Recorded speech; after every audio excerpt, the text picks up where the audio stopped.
నా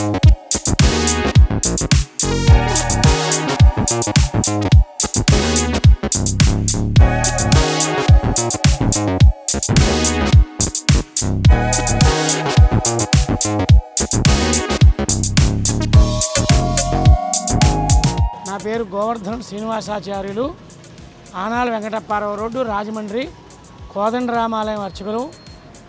ఈరోజు మన హిందూ ధర్మ ప్రకారం హిందువులందరికీ కూడా మకర సంక్రమణం ప్రారంభమయ్యేటువంటి రోజు. ఈరోజు భోగి, ప్రథమంగా భోగి పండుగని ప్రతివారు చేస్తారు. అదేవిధంగా రేపు మకర సంక్రమణం, ఎల్లుండి కనుమ పండుగ. ఈ 3 రోజులు కూడా మన హిందూ ధర్మంలో ముఖ్యంగా చేసిన పండుగలు. ఈ పండుగల్లో ప్రథమంగా భోగి పండుగ నాడు ఈ భోగి మంటలు వేసి ఈ యొక్క భోగిలో ఉన్నటువంటి మొత్తం సర్వదేవతలను కూడా ఆహ్వానించి ఈ భోగి పండుగ వెలుతురులో భక్తులందరూ కూడా ఆ యొక్క దైవాన్ని చూసుకుని ఆ భోగి మంటల ద్వారా మనం ఆ దైవానికి నమస్కారం చేసుకుని ఎంతో పుణ్యం సంపాదించుకోవాలని చూస్తూ ఉంటారు. అదేవిధంగా రేపు మకర సంక్రమణం. మకర సంక్రమణం రోజు కూడా ప్రతి హిందువులందరూ కూడా మకర సంక్రమణం ఎంతో పవిత్రంగా చేస్తారు. ఎక్కడెక్కడ ఉన్న వాళ్ళందరూ కూడా వచ్చి మన వారి యొక్క సొంత ఇంటికి వచ్చి ఆ సొంతంలో గ్రామంలో ఆ మకర సంక్రమణాన్ని ఎంతో వైభవంగా చేసుకుంటారు. ఆ రోజు ఊళ్ళో ఉన్నటువంటి దేవతలకి, గ్రామ దేవతలకి, అమ్మవార్లకి ప్రతి దైవ కార్యక్రమాలన్నీ కూడా ఎంతో నిర్విఘ్నంగా నిర్వహించి పెద్దలకు కూడా ఆ రోజుని ఎంతో దైవభక్తితోటి పెద్దల కార్యక్రమాలు కూడా చేస్తూ ఉంటారు ప్రతి భక్తులు కూడా. అదేవిధంగా పిల్లలు, పెద్దలు అందరూ కూడా ఆ రోజుని ఎంతో వైభవంగా మకర సంక్రమణం చేసుకుని ఆ మకర సంక్రమణం నాడు అందరూ కూడా పిండి వంటలు, కొత్త బట్టలు ఇవన్నీ కూడా ఏర్పాటు చేసుకుని అవన్నీ ధరించి ఇంట్లో అందరూ కలిసి ఆ రోజున పండగతో ఆ పిండి వంటలను భుజించి భోజనాలు భుజించి ఎంతో వైభవంగా ఆ మకర సంక్రమణం చేసుకుంటారు. అదేవిధంగా 3వ నాడు కనుమ పండుగ వస్తుంది. ఆ కనుమ నాడు ప్రతి భక్తులు, ప్రతి హిందువులు కూడా ఆ యొక్క కనుమ పండుగ నాడు పెద్దలకి మరియు పశువులకి అన్నిట్లు కూడా ఆ రోజు ఆ పండుగ చేస్తారు.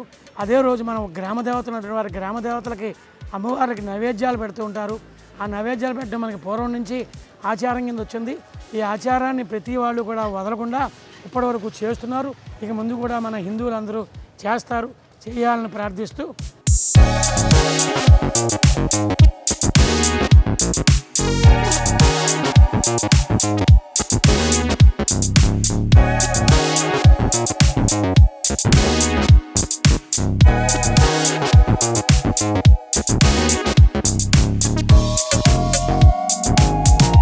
నా పేరు కొండా కుమారి అండి, మాది రాజమండ్రి. సంక్రాంతి సంబరాలు జరుగుతున్నాయండి. ఇక్కడ ఏంటంటే ప్రతి సంవత్సరం కూడా జరుగుతాయి. ఇది మన ఆచారం, సంప్రదాయం అన్నీ కూడానే. కానీ ఏంటంటే మనం ఈ ఫాస్ట్ జనరేషన్లో కూడా మనం మర్చిపోకుండా ఈ 4 రోజులు చాలా సంతోషంగా ఎక్కడెక్కడో హైదరాబాద్ నుంచి, బెంగళూరు నుంచి జాబులు చేసుకుంటూ ఉన్నవాళ్ళు కూడా రాజమండ్రి వచ్చి కన్నుల పండుగగా జరుగుద్దండి. మనకున్న బాధలు, కష్టాలు, స్ట్రెస్ అన్నీ మనం ఎంత కష్టపడుతున్నామో ఎంత 1 ఇయర్లో మనం మర్చిపోయి ఈ పండుగ మనం జరుపుకుంటామండి.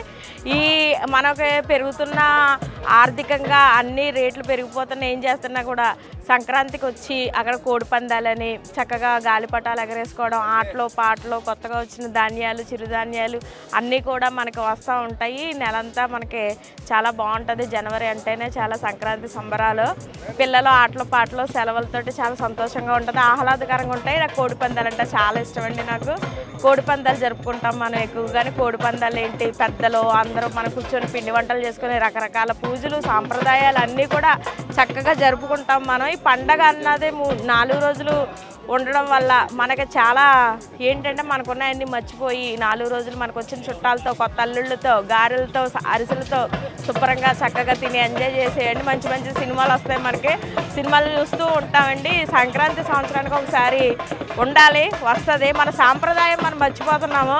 కానీ మర్చిపోకుండా ప్రతి సంవత్సరం కూడా మనకి సంక్రాంతిలోని కొత్త బట్టలు వేసుకోవడం, అది కూడా సాంప్రదాయ దుస్తులు వేసుకోవడం అన్నీ కూడా చక్కగా జరుగుతూ ఉంటాయి.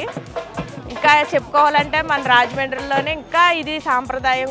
కోనసీమ జిల్లాలో అయితే మరింత ఎక్కువగా ప్రభాల తీర్థమని, తీర్థాలని, ఇవన్నీ దేవుళ్ళు పూజలని, హోమాలని అన్నీ చక్కగా జరుగుతూ ఉంటాయండి. ఇవన్నీ కూడా నాకైతే చాలా ఇష్టం.